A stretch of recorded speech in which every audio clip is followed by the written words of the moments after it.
through. The struggle continues.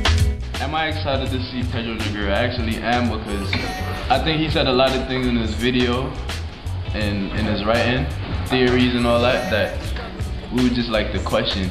I think that when he comes, it's going to be a really good experience because everyone will get a chance to actually know who he is and learn, possibly learn more.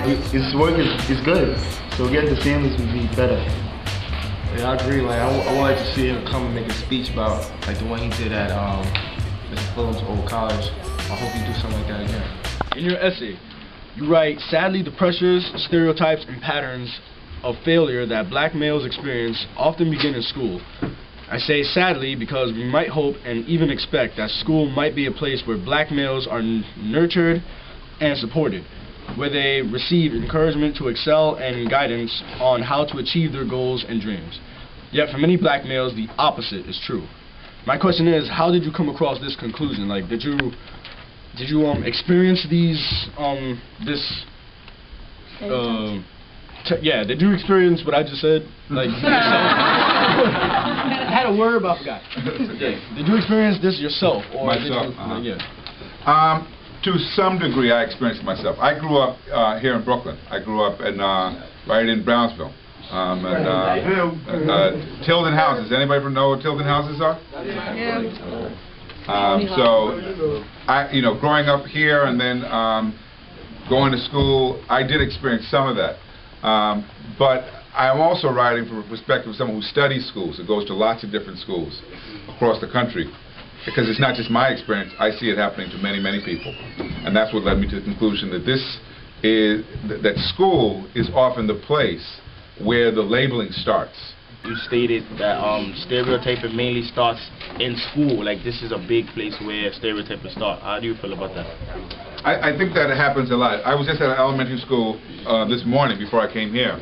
And these are all little kids, kindergarten all the way up to 4th grade. And already you see who's in the office to get in trouble. Wow. Little black boys, right? And I'm not saying sometimes they're doing something bad, right? So I don't want to pretend that they're not doing something bad. The question is, how do you respond?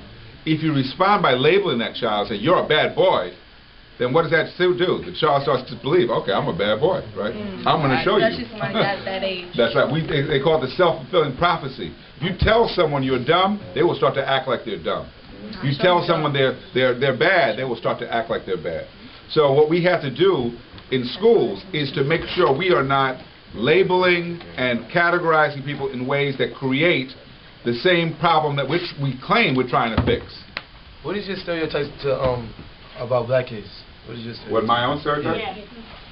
Well, I would say that because I was once a black kid, well, I'm not a kid, that I don't have the same stereotypes, right? I mean, to me, a stereotype is based upon limited information, right? When you have limited information, you make generalizations about people.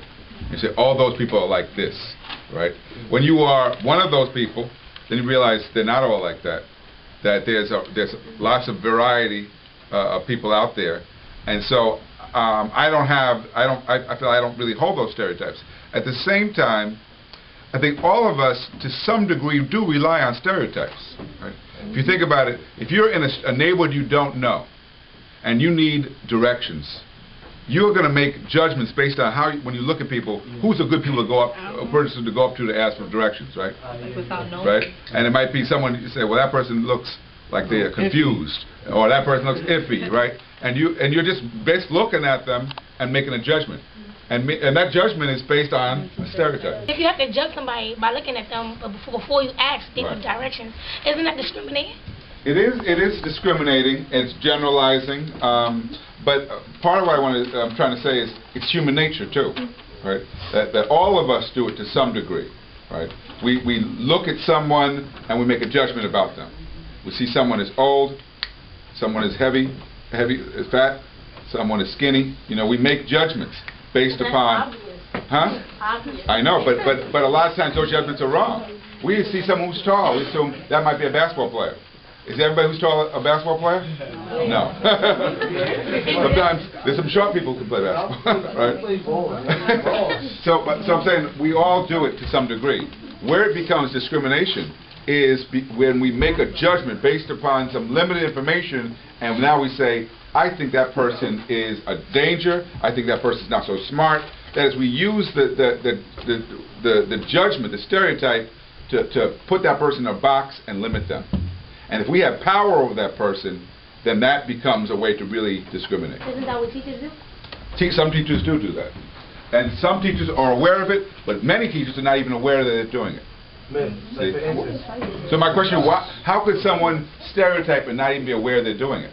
It's not. It's a norm. like you said, it's human nature. It's human nature. It's taught. It's taught. It's biases that they've learned all their lives.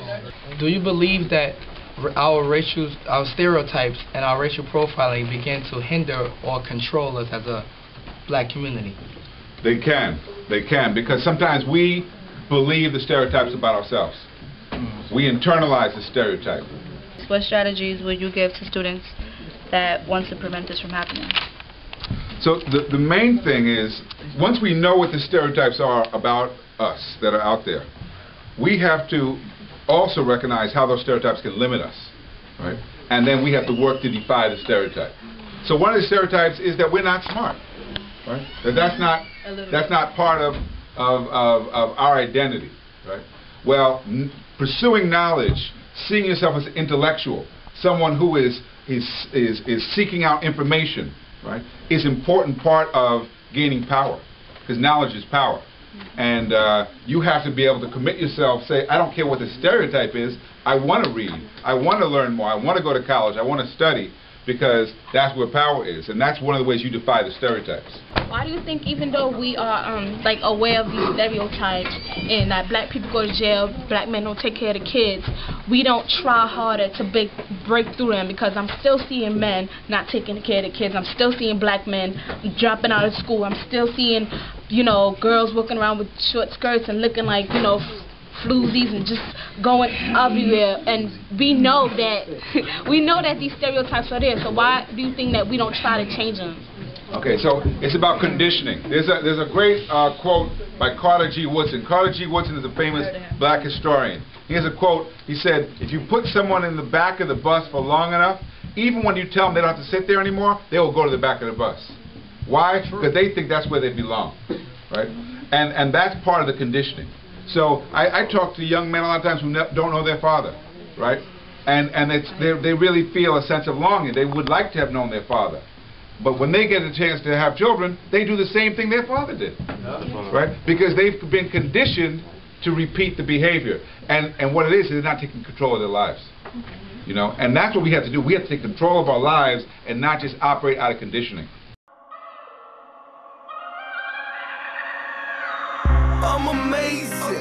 Yeah, I'm all that. If I ain't on my grind, then what you call that? My question for y'all is, how do we close the achievement gap? I think that not one person can close the achievement gap because it's so big, because it takes place around the whole nation. And I don't think just a group of people can do it. I think everyone has to take part in it, like the whole community in that state or the whole nation itself has to take part in it. I cannot disagree, and I agree with you in the same way, because I think that it starts with one person. Like I think that's mostly what it needs, is just one person to just like influence somebody else, and that's how it begins. We have to teach our kids which is gonna grow up to be the next generation, like what's going on in their lives and like society, what they doing to them and stuff, so that later on they don't go through it.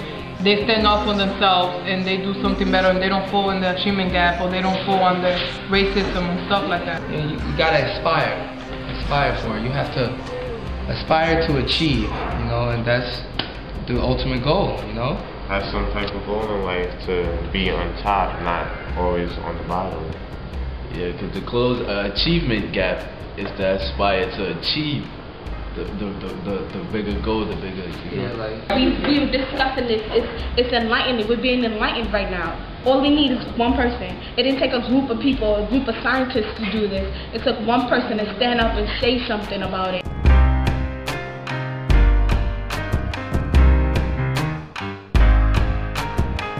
To have young people reading my work and taking it seriously means a lot to me.